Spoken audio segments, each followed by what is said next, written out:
anxious moments before the cars were released from pit lane. The guys worked incredibly hard under the car. And look at this, the Enforcer stationary. They actually changed starter motors. They push-started the car from the pit lane. They got him to keep the revs up on his out lap. Here it is, the replay of the boys push-starting the car from the lane. They were hoping that the alternator would discharge enough charge into the battery to keep the levels in the battery high enough to get it to restart. Now we're back to live pictures as the Stone Brothers racing crew push-start the car. Daryl, go ahead. Yeah, I watched this during this. I said to the boys, what's happened to the starter motor? They said we had it, initially thought it had backlashed on the start and damaged it, but obviously, as you mentioned, that change of the starter motor, and you look back to New Zealand, a few of these teams have had batteries just go down on them, and they had a spare battery there now, but they haven't had a chance. So this car's going to come back in now, and they're going to have to make it start by itself. Yeah, they must be able to demonstrate, Rule 8.1.14, driver must be able to demonstrate that the car can be started on the starter motor without external assistance. The Zinger hot topic of this week is, how does heat affect the performance of V8 supercars? Well, the temperature affects these cars in many ways. All the critical temperatures rise in these high ambient numbers that we have here. Engine water temperature rises by 5 to 10 degrees. When the car's in clean air, it's not too badly, but when it's in traffic, that makes a huge difference. Now, ideally, your engine water temperature is 85, 90 degrees or thereabouts, but in the freight train, when the cars are nose to tail, it's not uncommon to bump the numbers up by 20, 30 degrees. That'll take 20 to 25 horsepower out of the output of the engine. And of course, these heat numbers are reflected in the temperature of the gearbox and the diff, and in the cockpit, where it's a good 20 degrees above the ambient. Now, it's about 32, 33 degrees out there at the moment. It'll be 50 degrees or more inside the cabin, and that's why the cars are carrying those vents that you see on the top of the roof as the cars grid up. So that was a great question this week for our Zinger Hot Topic, and there is the vent, mandatory on all of the cars in this field. The question here is, what's going on with Russell Ingall? We congratulate our winner for this round, Jason Sievers from Carrum Downs. And if you'd like to be like Jason, simply go to rpmlive.tv, click on the link and send us your topic, and Neil will discuss it. The Talon Tough Tools grid indicates the results of race 2, the starting positions for this third and final one, round 6. It could be a big turning point in the championship, Greg. The last-minute concern wasn't just restricted to Russell Ingall's car. They had the laptop in Jason Richards' Dodo Racing entry with less than a minute to go. The man they affectionately call Part, who works on the engines in that car, says they had a return of the misfire. Hopefully they have cured it. They had to usher him off the grid very quick. Set for a start here, Lee. They've got to get Russell back in. He's not permitted to start after push-starting the car. They've got to get him in the lane and sort that problem. And he's there. Which will be a battery change. There's a suggestion that when the engine backfired, something going on with the ignition timing. Off it on just as fast as you can, just fire it. That's Barry Hay. We'll still get back in this thing. Barry actually was under the car and was involved in plucking the original starter motor out and putting another one in. He said, flick it on and off as quickly as you can. We can get back in this thing, mate. Trying to keep his driver high. The revs are high. We're set to go. Can Kelly get the clean sweep? Scaife got the jump. Kelly's got the inside run. Scaife comes over though. He desperately wants a win here. Tander's got the inside run too. Richards and Tander fight. Oh, look at this contact. And Kelly has the inside and preferred run into turn 1. Tander gave Scaife a little nudge. Jason Richards is 4th. Jason Richards got a great start, and he was very close to the back of Tander as they made the run down there. Richards in the gravel as they go through 2. Field cleanly through turn 1. Stephen Richards is a determined man to make up for that crash in race 1, which was not his fault. He is very much in this championship, and look at that. The man who is second in the title chase at the moment is in pit lane. And having started from the back of the field for race 1, he got up to position 4 in race 2 and doesn't take the start for race 3. Kelly, Scaife, Tander. It's the best race we've seen, the best round we've seen for Garth Tander in 2005. And what about the Kiwi? Jason Richards for Dodo Racing, and his younger teammate Jamie Whincup's very much in the mix as well. Seaton's there, Radicic is there. And let's not forget about Jason Bright, who had that dynamic drive in the second.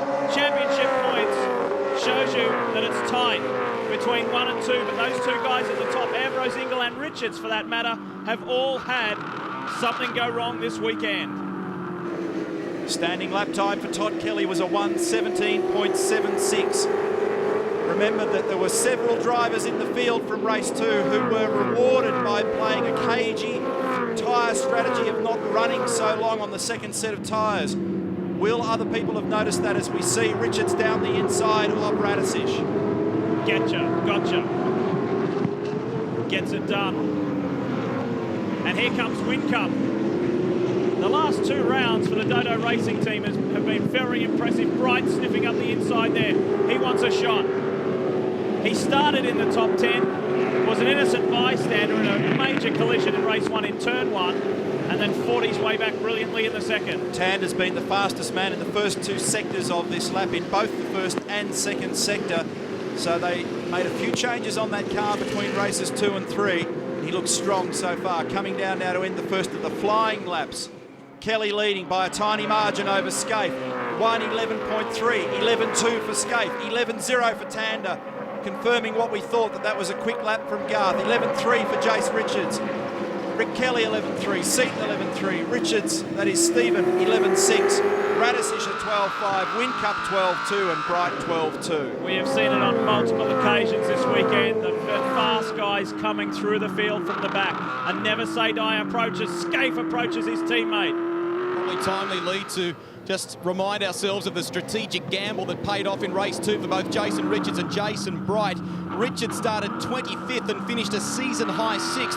Bright from rear of grid through to 9th. They waited until late in the compulsory pit stop window. Richards on lap 30 to change tyres, so they had strong rubber for the finish of that race. Now, to quote Dodo Racing's Wally Story, the engineer there, he said the gamble worked, but now they're in overdraft as far as their tyre bank is concerned. It's unlikely these 2 will run the gauntlet again in this one. Darryl.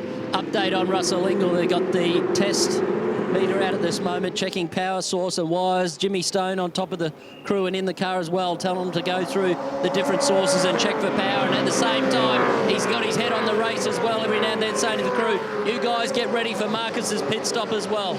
This is crushing for Russell Ingall. He's only got a 42-point margin over Stephen Richards, and there's Richards there. He's 7th overall. So Richards clawing his way back, Ingall stationary. We've said many times this weekend it could be a turning point in the championship. So far, it looks that way. Fastest lap for Jason Richards, 11.0 on lap 3. The fastest lap in the second race was Todd Kelly with a 10.2.408. And it was also a 10.4 for Scaife. Anthony Tratt in strife there in the Toll Express entry. Tratty is one of our special guests on V8 Superstars tomorrow night here in Darwin. Very much looking forward to that. The Zinger replay shows us what happened. Contact there with a Team BOC car. I think that was Brad Jones. And around he goes. And what's that that's flooded off on the side of the road? Immaterial at the moment. We'll come back to that. 10.9 for Todd Kelly. And then quickly eclipsed by Jason Richards, 10.9.458. So tyre management, as the boys suggested a moment ago, is critical. That looks like a bit of a brake duct or something. I don't know. Can't work chunky, it out. isn't it? Yeah. Glenn Seaton, look at this. Seaton is running well in the DJR Ford. He and his engineer, Dave Stewart, they interrupted a conversation with them in the break between race 2 and 3, and they were wondering what to do because they saw the huge advantage gained by Jason Bright and Jason Richards by staying out. They said, we'll play it, we'll wait and see where we are in the mix. I'm surprised that more people didn't do that, but it's even hotter out there now than it was in the second race, noticeably so. Look at this, Bright has not been able to get by on Whincup. Oh, little mistake there. Oh, it's not good when 2 cars go side by side up into this area of the track. Jason Bright gets away with it. Jamie Whincup disputing every last millimetre.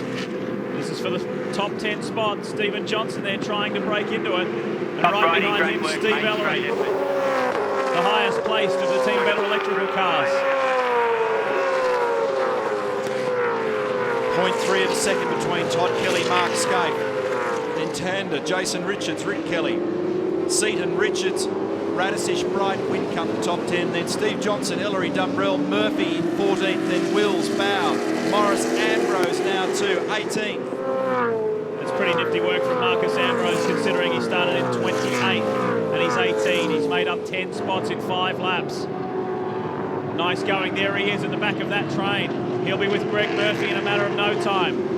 And Murphy knows he's got a hard weekend this weekend, but he's dealing with it the best way that he can, and he knows it's all about collecting and collating championship points. And he's got 112 of them at the moment in the position he's in, plus what he's accumulated in races 1 and 2, so it's not a lost cause.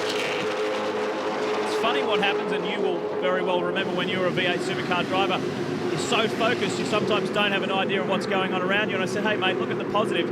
You and Radicic have leapfrogged Lowndes in the championship. He said, Lowndes? What happened to Lowndes? Yeah. Didn't even know. No, you're very much in your own world in a team, and when you're with your crew and your car, as John Bowe peels off, and I think Marcus Ambrose went with him, yes, right in behind, in that tight, twisty chicane. They engage the 40Ks on the lead side of that chicane, and then Tander joins them as well. So they're opting to run long on the second rear set of tyres. Quick stop for them.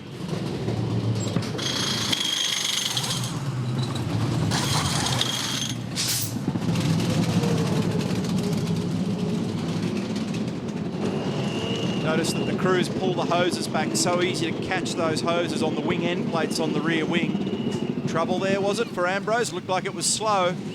Work, you got Lowndes right behind you, mate. 3 fresh tyres. The only one hot is the left front. So they did 3 tyres. He must have... They did, Neil. It was correct. They did the 2 rears and the right front and left the front left alone. Why did they do a front, Darryl? Did you have a flat spot on one of them? We'll source that there. I'll have a look at the tyres, but I know throughout practice here it was odd. They were the only team at pit lane doing tests on the left rear and right front to change those 2 only, but they went for 2 rears and right front. Maybe they did it for balance reasons, predominantly left-hand corners on this track. They may have felt that there's a performance gain to be had there by making sure you've got enough grip at the front of the car. Switch here in strategy with the Holden Racing team. Kelly is the first one to come in this time. Scape stays out. And Rick Kelly, Todd's younger brother, in as well for the HSV dealer team. Mark Scape is the new leader of the race. Jason Richards 0.6 of a second behind. They stay as they were when they entered pit lane. The Kelly brothers, Todd in front, Rick behind. So the order on the track is Scape, Richards, Seaton, Stephen Richards, Paul Radicic, Bryden Whincup, Stephen Johnson, Paul Dumbrell, who's recovered well. Oh, Rick Kelly goes for the big dive on his brother, but couldn't quite get there. Neil, we're just confirming that then you were right. They did flat spot the right front on that tyre in the opening laps of the race, so that's the reason. Thanks, Darryl. Yeah, it seemed like an odd strategy. I thought for a minute maybe they had learned a little tweak along the way, and here comes Rick down the inside of Todd. He's on warm tyres. Whew. Didn't waste any time there, did he? 3.55 seconds was the stop for Todd Kelly, his teammate. As you can see, Mark Scape is now in pit lane.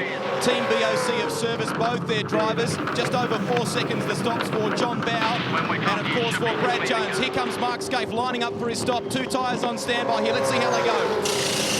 And let's see how the Holden Racing team goes, because Kelly is up at the top end of the circuit. Scape is almost serviced. Oh, problem on the rear left.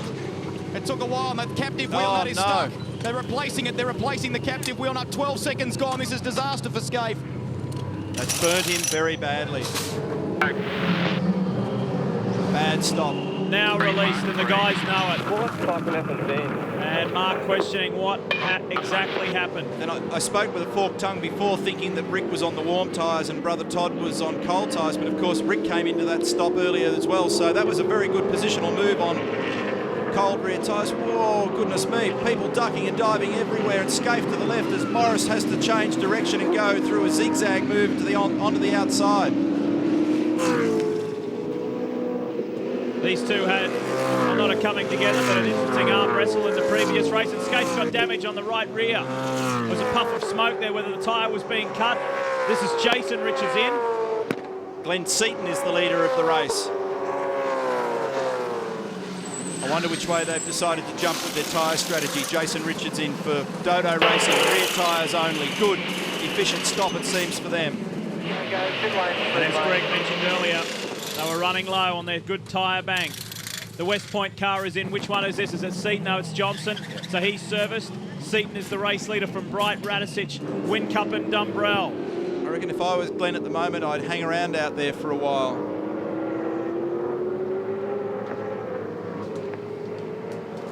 2.6 seconds is the margin. The fastest man on the racetrack, Garth Tander, has done a 10.4. Richards back out and up to speed.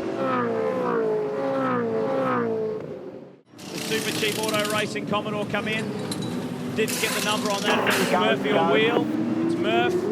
He's serviced and gone. And I think Glenn's just going to stick around out there for a while at the moment. Depends on the condition of the first set of tyres that he's dealing with. His fastest lap so far has been a 1:11. Be curious to see what sort of lap time he records on this lap. He can't stay out too long though if he doesn't have good tyre condition with this set. Oh, Bright getting right up on the curb in behind. He's not stopped either. He's second at the moment. Radicic third. Whincup in fourth position. And while we were away, Jason Richards fell off the road, and here's the Zinger replay. I don't know why he went so far down the escape road at one.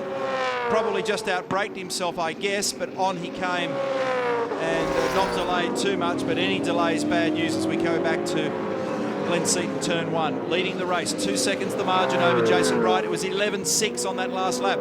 Not particularly speedy, so where I said before it might be handy for Glenn to stay out, I now think it might make more sense to get in. Here's trouble between Scaife and Morris. Oh, and now I know why Mark Scaife was on the radio a moment ago howling about contact with somebody, and it was Paul Morris down the inside at the final corner, and some bump and grind. Oh, heavy contact. Not a great deal of love lost between those two guys. And at one point in time, they drove together in the endurance races in the same team. And obviously when you drop the time that they dropped in the pit lane in the number 2 HRT car, that just puts you in a position where you're vulnerable for all kinds of weird things to happen. Yeah. And that's what's happened there. Garth Tander on track. Sorry, Greg, is the first guy in the order. He's in 12th position who has completed his compulsory stop. I was Greg? just going to say, Lee, that I've been down and had a word to Rob Starr at the Holden Racing team about what happened with that captive wheel nut. They weren't too keen to show it to me. He said, but can you believe it? We cross-threaded it. So that's what's happened to Scaife during that long pit stop. Interesting change of strategy too for Cameron McConville, like Marcus Ambrose, throwing a number of tyres on. Cam actually went for 4 tyres during his CPS there. Brad Jones is in the lane too, guys. Some problem with 21. He's out of the car. We'll try and talk to him shortly. Yeah, I saw some smoke coming out from beneath the car, and I saw brother Kim look down underneath, and they wheeled that car into the garage, and now Paul Wheel in as well. Car number 16, Garth Tander at the moment is 11th. Go. Exiting turn one. Been a pretty solid weekend for him so far. The margin is now 1.6 seconds between Glenn Seaton and Jason Bright. So Glenn losing a little bit of time in the last lap or so to Jason. Stephen Richards here in 15th position. David Bernard behind him. Sorry, in front of him. They've just changed positions, so the computer and the vision are at odds with each other at the moment. So Richards has gone by. Been a long time for Garth Tander since he's won a race. He's not there yet, but he's certainly at the right end of the field. Still a long way to go in this one. And look at that. Russell Ingall thinking about what could have been. Barry Hay off to his left. And they gave it their all. All of that team, though, it was all hands on deck to try and get the Enforcer out on track. And he knows that he's lost second place in the championship. As we stand right now, Stephen Richards has leapfrogged Russell Ingall to second in the V8 Supercar Championship Series. Curious to get to the bottom of what the issue was there, why all that unfolded as it did.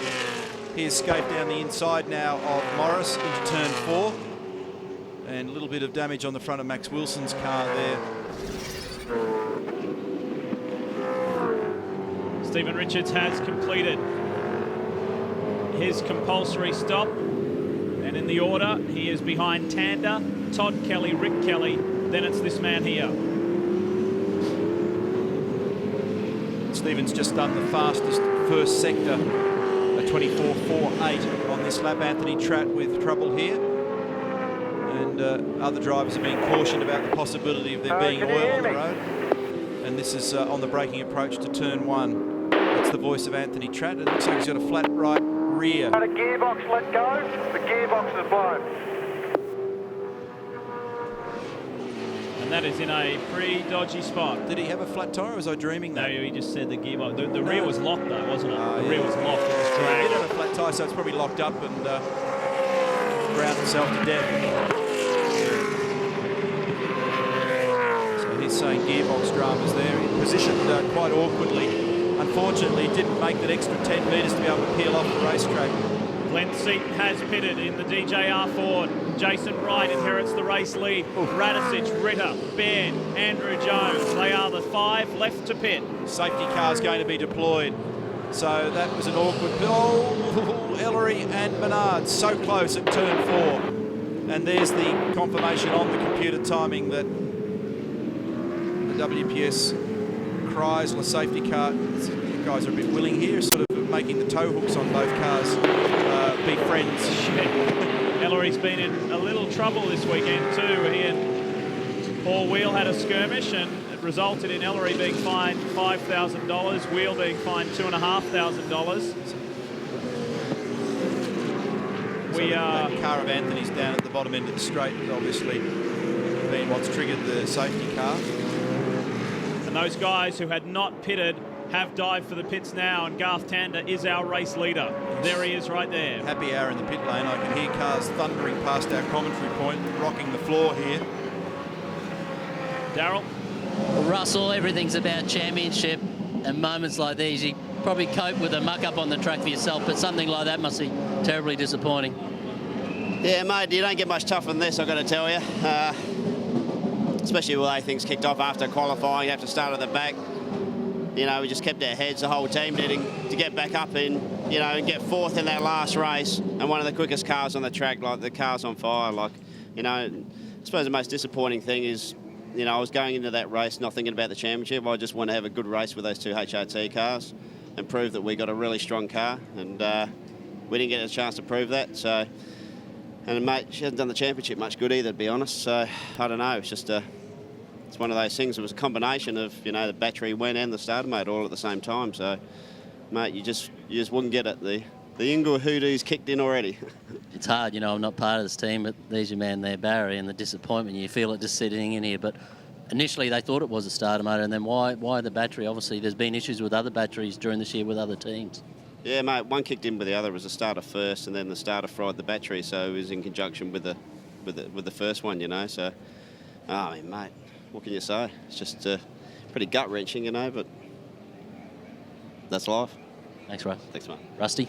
Someone else who's a pretty disappointed spectator at this time is Brad Jones. What's happened?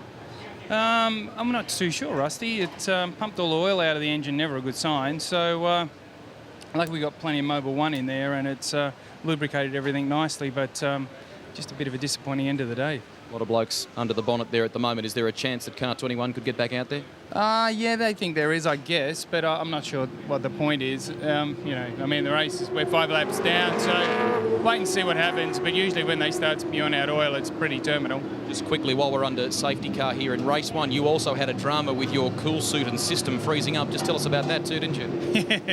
Yeah, we were a bit low on volts on the grid, so we shut the cool suit down and it all froze up. So, you know, mind you, if that happened today, it'd be the least of my problems, I think. I like Brad. Thank you. Thanks. Well, a couple of tough luck stories there for both Russell Ingall and Brad Jones. Very disappointing, in particular for Russell with such a competitive car. And right at the time that all that was happening, we were on the Zinger Hot Topic and talking about the way in which temperature can affect race cars. And I wouldn't mind betting that some of what is ultimately traced to be the problem here relates back to the high temperatures at this racetrack and the heat soak. Now, is there a problem here for Paul Radicic? That doesn't look good, does it? That's an awful lot of oil smoke there. The lights are out on the WPS safety car, and the lights may go out on this car with those telltale smoky signs from the Team Kiwi Racing.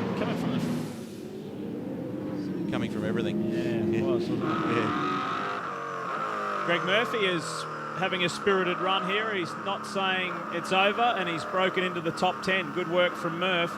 And while we ride with him, we'll take the moment to congratulate Gary Eagles from Narellan Vale, New South Wales, who won our 5th round competition in the Super Cheap Auto Muscle Mania competition. And he will be heading to the Super Cheap Auto Bathurst 1000 for a dream experience. He'll be with Murph, he'll be with Paul Wheel's pit crew for the entire weekend. And he's got $5 grand's worth of gear from Super Cheap Auto. Well done, Gary Eagles.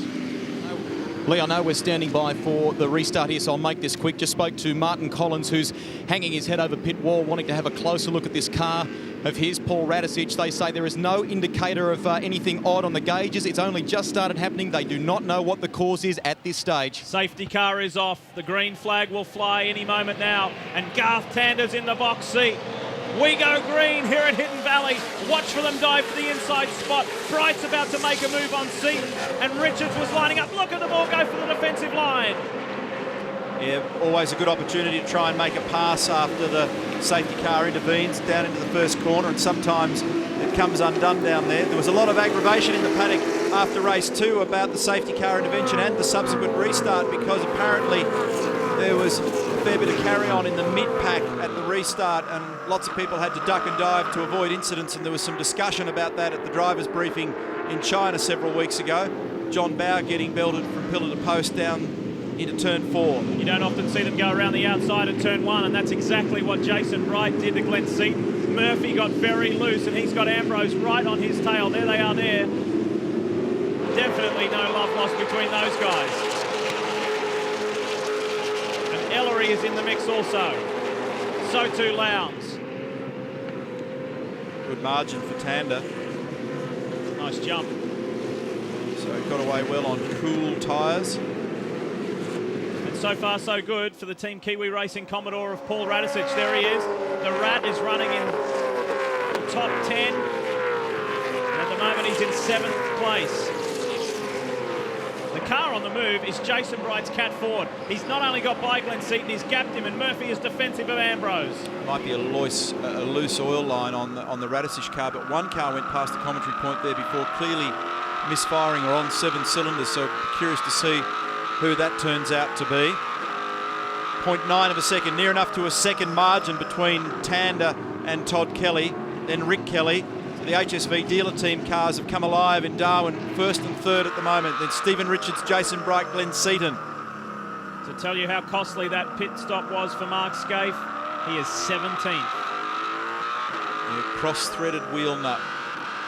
Those nuts are captive in the wheel.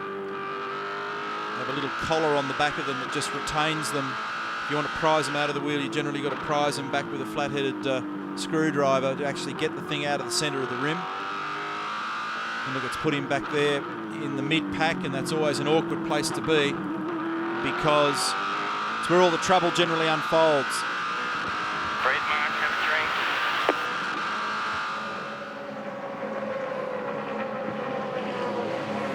Inside move, Bright on Richards, didn't quite work. He has got some momentum in that Caterpillar Ford.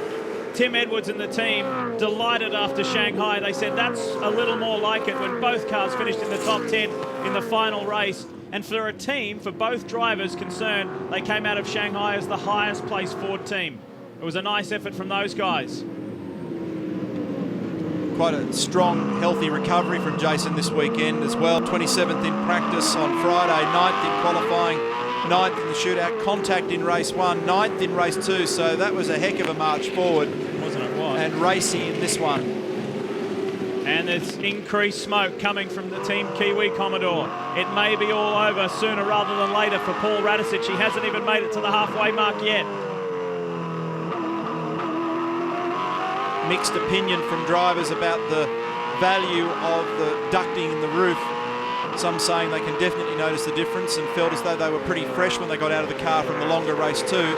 Others kind of shrugging their shoulders, but also talking about debris blowing around in the car, so some of them are going to need fine filters on the back of the duct in order to be able to keep the debris from their eyes. Very easy to pick up little pieces of dust, and sometimes dry grass, it gets in your eyes and it's terrible. You can't blink to release it because there's that much air moving around, it dries your eyeballs. That's why some of the drivers actually prefer to run with their visor down, even though it makes them hot. Rick Kelly up ahead.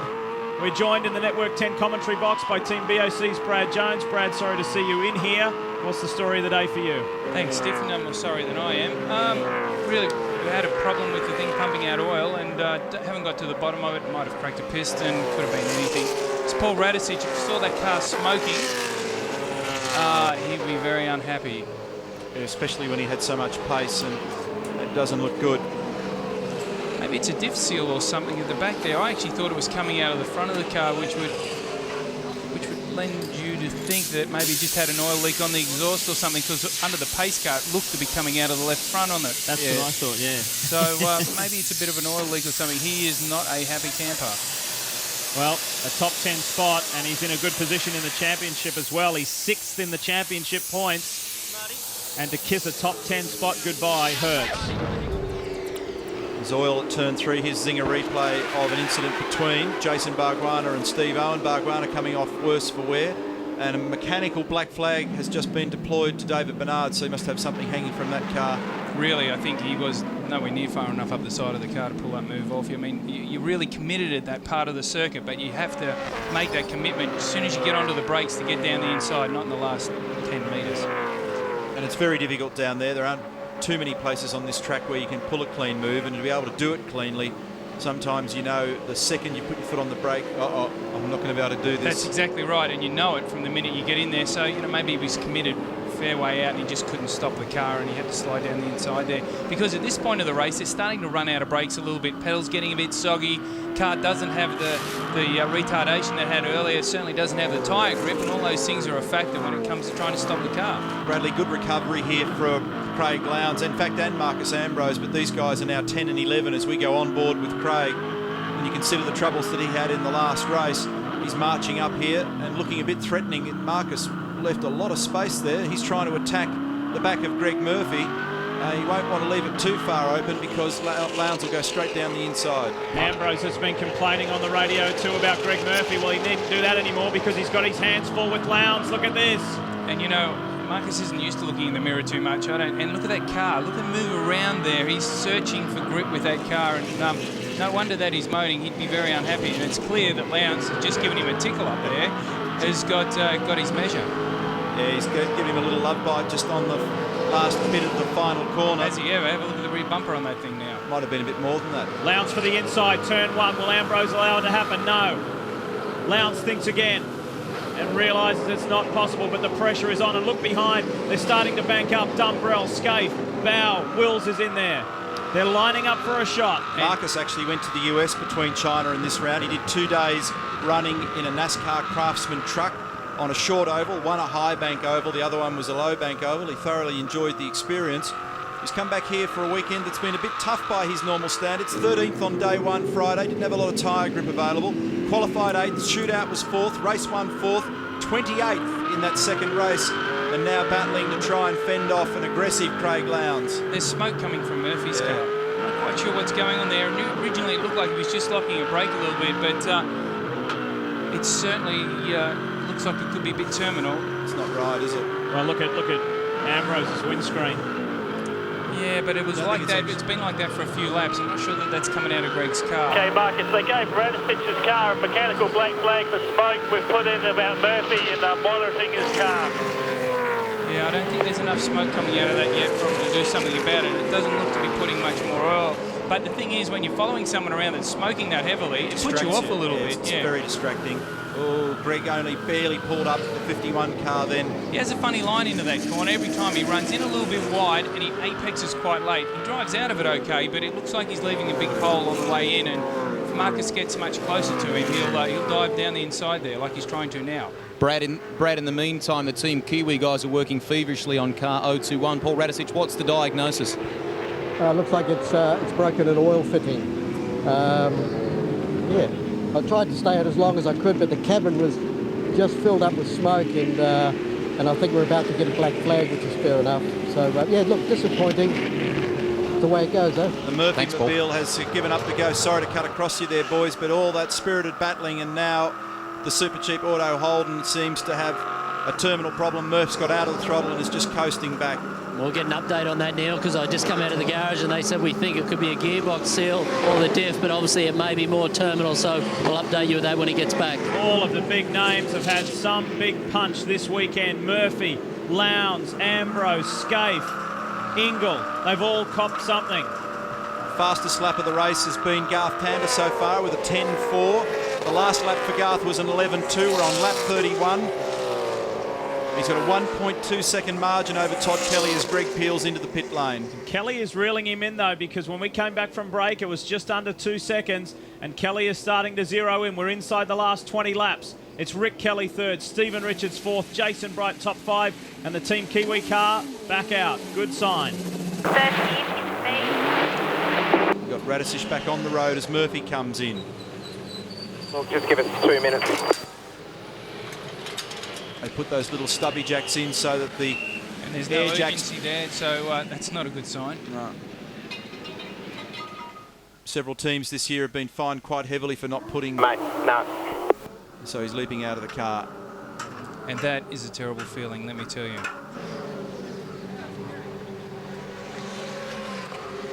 Day done for Greg Murphy.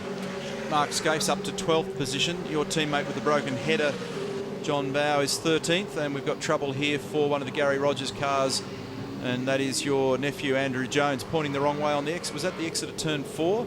I couldn't quite see where that was. I think that's the same spot, just a little higher up to the track where here we go. He had the fire. Jamie Whincup goes round at turn 1. Keeps the throttle into it, keeps it alive. He's way wide there on the dirty part of the road for some unusual reason. And the safety car's been deployed again, and that'll be because of Andrew's car parked awkwardly. I think he might be on the, yeah, he's on the exit of 4. Now that's where, when he was a bit further across the paddock in race 2. It's a bit of an unusual spot to stop, isn't it? Yeah, he set fire to the universe down there. So yeah, I saw him. He got out of the car pretty quickly when she was blazing. Terrible feeling when they're on fire. How do you like your Joneses done? Medium, thanks. Second safety car period. Greg? Boys, I'm down in the Team Kiwi garage. You heard Paul Radisich there a moment ago talk about a problem with one of the fittings in the oil line. I've just spoken to Paul Sepranich. That's it there, one of the T-junctions completely breaking, as you can see there. So just a small part, unfortunately, paying price for Paul's tough day here. Now, we talked also before about cross-threading a captive wheel nut. Here is a wheel nut in one of the Paul Morris wheels. As you can see, it sits perfectly inside the slot there, but what you have to do when you get the wheel lined up for a pit stop is line this up perfectly. There is a little bit of play there, and if you get that completely wrong, you can very easily cross-thread it. These fingers sit inside the wheel nut like that. But this particular nut that the Paul Morris team have kindly given me, if you look very closely on the inside of the thread there, it's burred from exactly the same scenario. Just a little too much lift at the front of that nut at the time you're lining it up to do the pit stop can cross-thread it very easily. Hey, Greg, while you're there, just hold the nut back up again, because at the back end of it, you can see the little collar. No, the others, turn it around for me. Yep. Yeah, and you can actually see the collar that retains it in the wheel. There it is there. It's just a tiny, it's only a couple of thou higher than the actual thread height, and that's what actually holds it in the rim. But Thanks, they mate. still do pop out sometimes when they bang the wheel on really quickly. Isn't Thruster a great finger model? Thank you. I didn't realise his knuckles were so hairy. Hand off. Get back to work, you monkeys. Steve Henderson and Greg Murphy talking about what could have been and what the problem was. And Murphy was very much in the mix for his best result of the year. And this is the Andrew Jones replay. Paul Morris.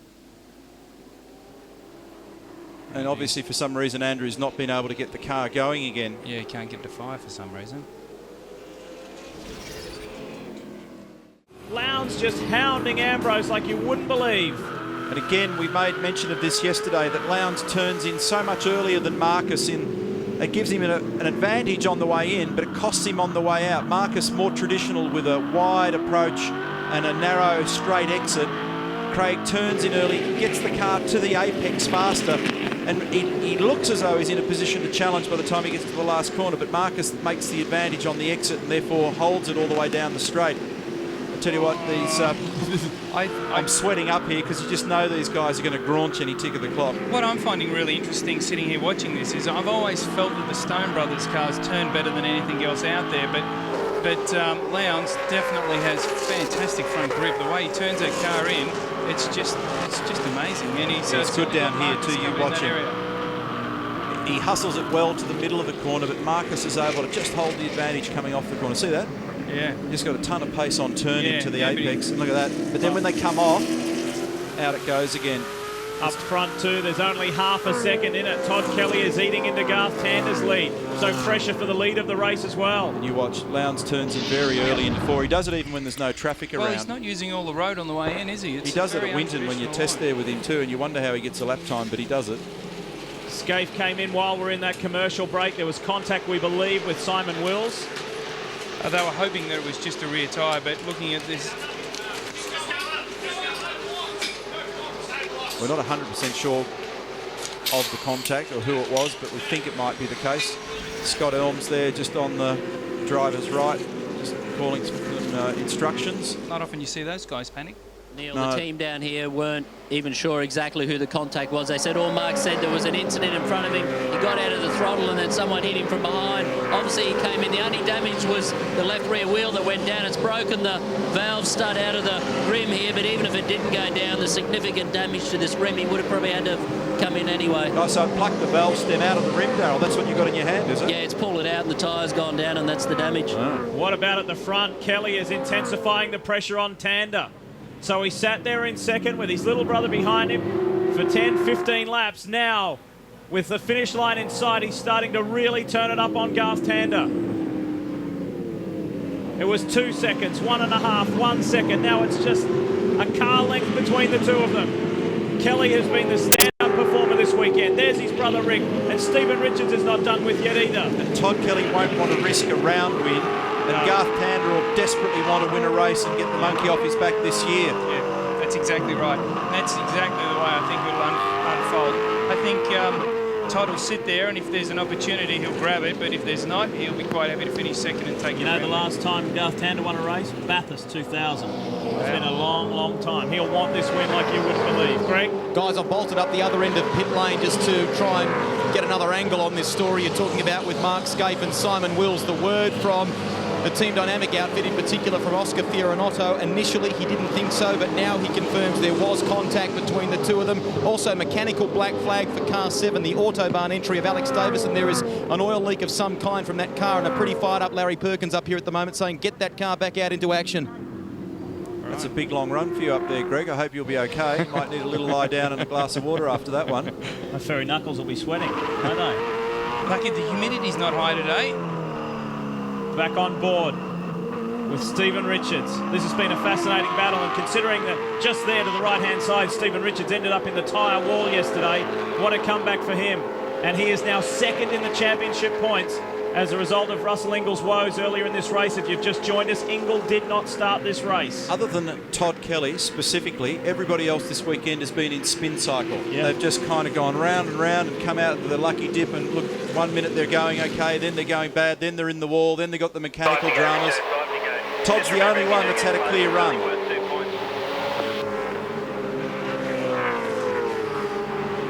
Counting them down, 5 to go. There's really not much between these four cars, is there? No. It's usually, you know, when you get a similar car made by a different person, they tend to seesaw a bit over the lap. But really, if you look at They're doing mid-11s, and that's that, isn't it? Yeah. You know, you got Garth, Todd and Rick all doing 11.5, 11.7. What is interesting is that Rick, and in particular Stephen, I reckon, have found something as the weekend's progressed. And probably Garth as well, although Todd's been quick all weekend. Bright has run into troubles. Look at this. Seaton is now 5th, Ellery 6th, Johnson 7th, and Bright is now scrapping with Ambrose and Lowndes. And say he's run into tyre trouble late in the race. Yeah, I think you're probably quite right. He's certainly got them queuing up behind him. So this will liven things up a little bit for Marcus. He's now got Craig crawling all over him, and he's all over Jason. And it'll only take Jason to run a little bit wide somewhere, and there'll be 3 or 4 of them through there in a flash. Depending on how they chose to manage their tyres at FPR, Jason might have used up a set in the early part of race 2. Maybe, but they usually go for long runs, and so I think that he's probably got his best tyres on now. I mean, he just might be finding his cars a bit hard on tyres towards the end of the race. 48 laps around here is a long way, but for them still to be doing mid-11s to low 12s, it's pretty pacey around here.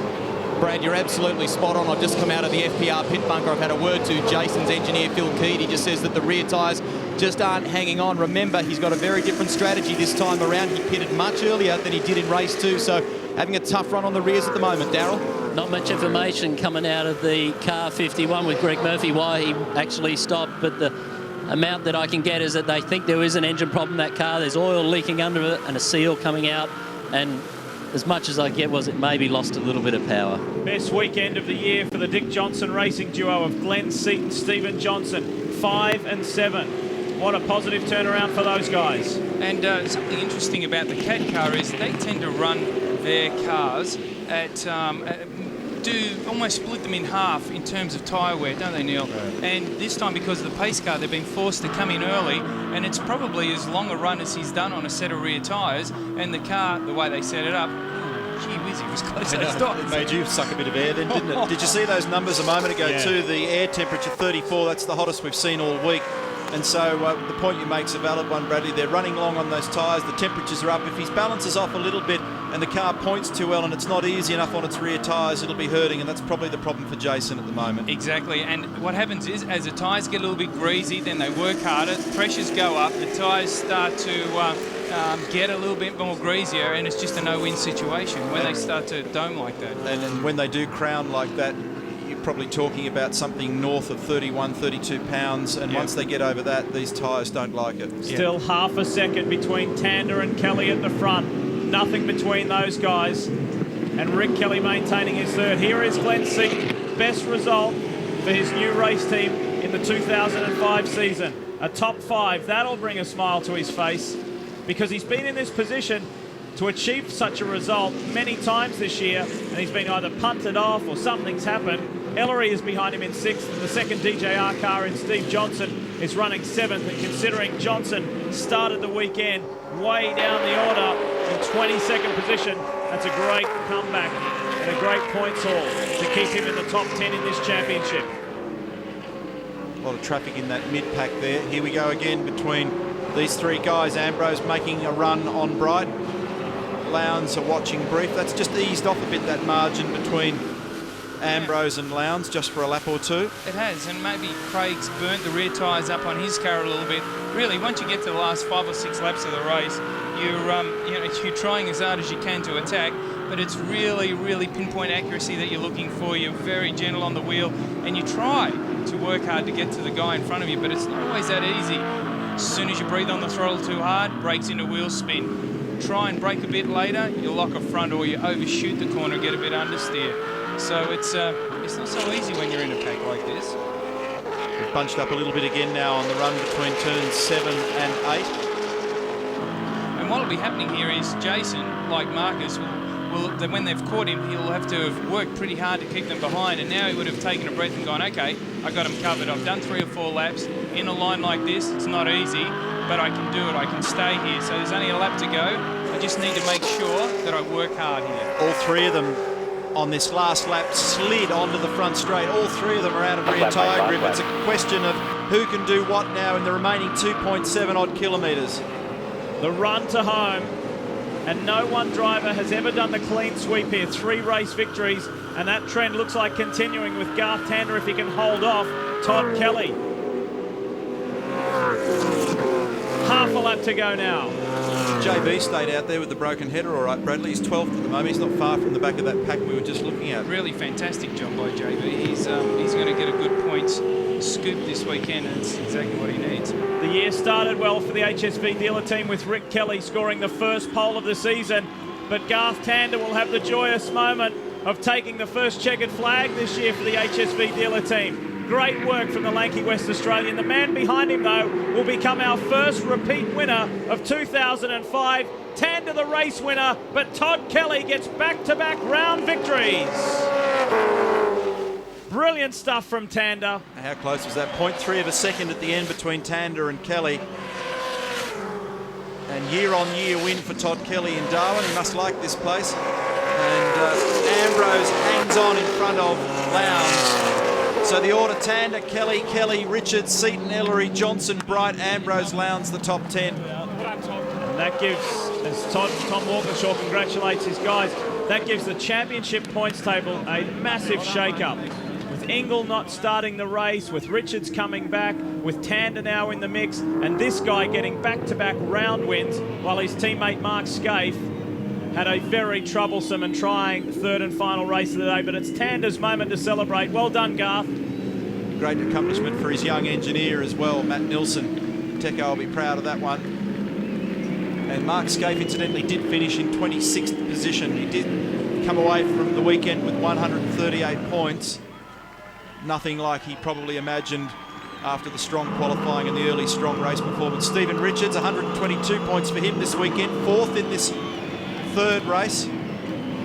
We check the VB scoreboard. top 3, Tander, Kelly. And what about Glen Seaton? A top 5 result. Well done, Glenn. Look at Fords. They dominate the bottom half of the top 10. And that was a great scrap, a very enjoyable one between Bright, Ambrose, Lowndes. That went on for a long time, didn't it? And Ellery to be the top finishing 888 Ford. Nice work from Steve after he was in trouble earlier in this weekend. Paul Wheel mounted a pretty good comeback after a disastrous end to race 2. As we roll through the remaining competitors, Tander's first race win in 5 years. How much relief will be there for the HSV dealer team man? And Todd Kelly breaks the trend, doesn't he? 5 round winners from the first 5 rounds. We've got our first repeat round winner. Greg? Well, a pretty happy Rob Starr is with us right now. First person to score more than 2 round wins during the year, and it's come from your team. That's terrific. Yeah, I mean, it's fantastic. It's nice for Todd. He's got the back-to-back up here and 2 in a row, and you know the ball's starting to roll for the HRT cars, and that's what it's all about. Quickly, how is Mark Scape? It's been a tough final race for him. Yeah, obviously, you know, the pit stop hurt Mark bad, and then end up in the walls, and you know that's the way the sport is. Unfortunately, but you know, great for Todd, and a big hi to Matty back at home because he's back home watching it. So all the best, Matty. Well said. Go and enjoy China. They were on top of the podium, and now they're on top again here at Hidden Valley. Darryl. Thanks, mate. Well, Larry Perkins, it's a tough business out there, and this temperature's probably made it even tougher this weekend. Well, it shouldn't have. You know, we know it's hot before we come up here. You're supposed to repair, your machinery's supposed to be right, and the drivers are supposed to be fit, but it's easy to say all that, but how many of them actually get their act together and get it all together at once is a bit rare. How much pressure's on you now? Obviously, Greg Murphy's running that team's running your engines down there, and we spoke earlier in the weekend, you said there's 40% of my componentry on Holdens in this field now. Yeah, that's right, and there is a lot of pressure too because you know the Murphy and his team are a top running team, and you know, we really have to rise to the occasion to give them the best engines they can possibly get. And I see it didn't finish today, and I don't know what that's all about, but yeah, it's just part of the pressure that I've got to wear under this hat. What about your own driver's performance so far today and for the championship this year? Well, in the whole stable here of 4 drivers, I've wanted to kill most of them once at least so far this meeting, but certainly Richo rose to the occasion very well, and tremendous effort to recover from where he started after the first race. Paul did a very good job to come in 11th, and yeah, so we've had a bit of a mixed bag, but at the end of the day, salvaged some valuable points, and I think we might have even moved up in the championship. Thanks, Larry. Cheers. Well, there were some big cheers here just a moment ago from the entire HSV dealer team. It must feel like a long time between drinks for you, Rick Kelly, but you're on the podium, which is terrific. Yeah, I'm stoked. I mean, the guys never gave up through the tough times this year, and to be honest, that's what got us here. It feels unreal, to be honest. It feels better than a win felt last year. Okay, well, this is obviously a very different track to the next round of the championship in Queensland. Can you keep that flow going now, do you think? I hope so. You know, it's probably really boosted the morale of the team. We were all pretty disappointed with the results so far this year, so this has really boosted us, you know, and probably, you know, would hope to move forward at Queensland. Have a good night in Darwin, Rick. Congratulations. Thank you. Garth Tander, a victory in race 3, 2nd overall for the weekend. Good turn in the season.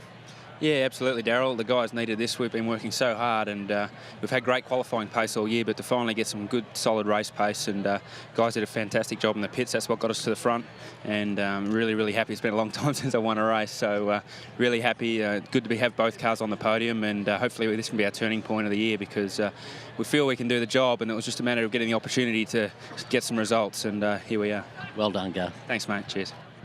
Well, it's a Holden trio on the podium. The bonnet emblem says 50 round wins. Todd Kelly, that is now 51. Congratulations. Yeah, it's great. It's great to back it up after China, and that's the momentum I was talking about at Shanghai, to be able to back it up. We've all got a little bit of confidence now, and hopefully we can move on. And thanks to Matty back there in Melbourne, the engineer didn't come, and sorry about the phone bill this weekend. Roll on Queensland. Good luck up there. Thank you.